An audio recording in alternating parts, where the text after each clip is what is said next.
حديث اليوم وحديث مانتا. إنه الخلق العظيم المجتبى وهو مشكاة الفضيلة والمعين فمحمد قد تجلى رحمة للعالمين.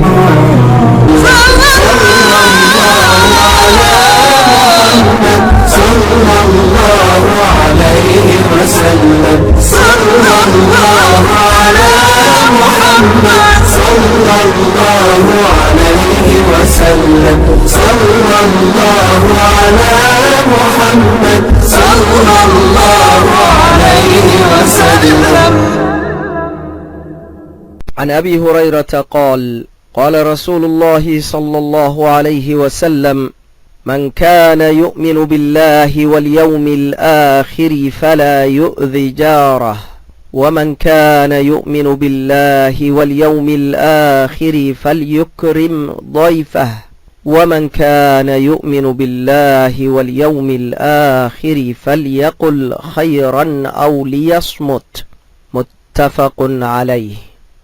waxaa laga wariyey abaa hurayrata radiyallahu canhu inuu yidhi wuxuu yidhi rasuulkii alle sala allahu calayhi waaalihi wasalam qofkii alle iyo maalinta aakhiro si dhammaystiran u aaminsani yuu dariskiisa dhibin.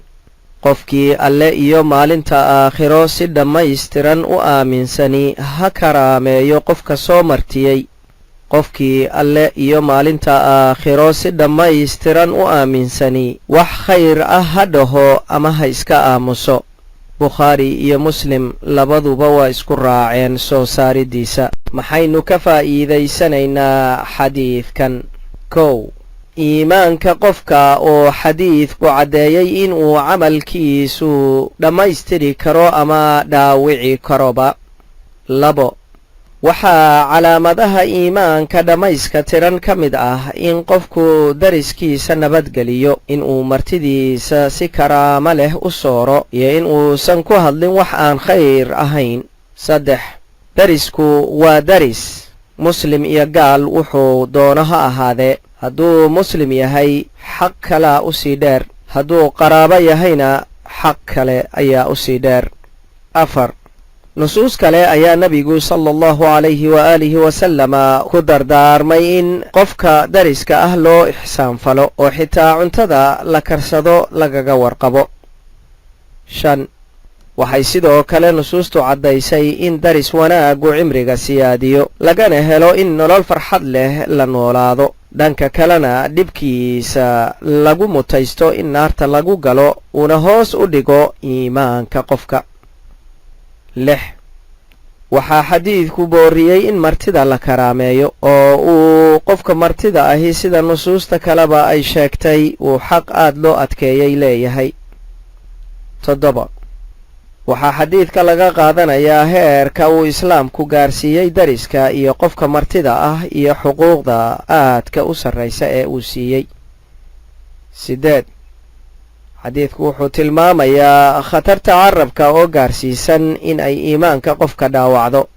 sagaal, hadalka qofku wuxuu noqdaa saddex midkood: mid khayr ah qofkuna uu ku hadlo isaga oo ka fakaray, mid shar ah oo qofku ay tahay in uu ka digtoonaado oo aanu odhanba, iyo mid iska bannaan oo ay qofka u fiican tahay in uu ka aamuso intii uu xaaraan dhex geli lahaa.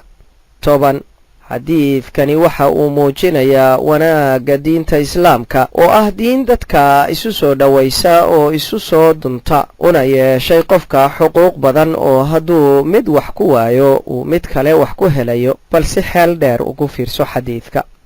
sida aad aragto xadiidkani waa xadiid aad iyo aad muhiim u ah, kulansadayna dhowr sifo oo looga baahan yahay qofka muslimka ah in uu adkaysto si uu iimaankiisu kaamil u ahaado ama u dhammaystirnaado.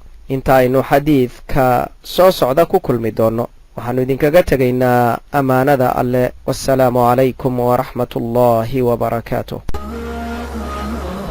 إنه الخلق العظيم المجتبى وهو مشكاة الفضيلة والمعين فمحمد قد تجلى رحمة للعالمين